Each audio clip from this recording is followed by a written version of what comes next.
Okay, we're at the range now. I'm going into here to test some ammo. Let's see here.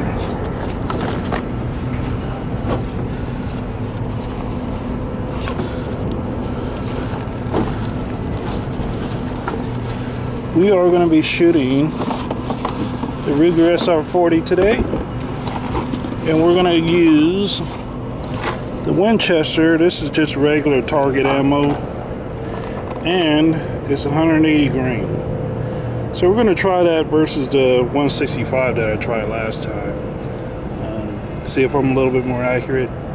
I got the feeling that this is not going to be as snappy as the 165 grain, but we'll give it a shot. I'll let you know.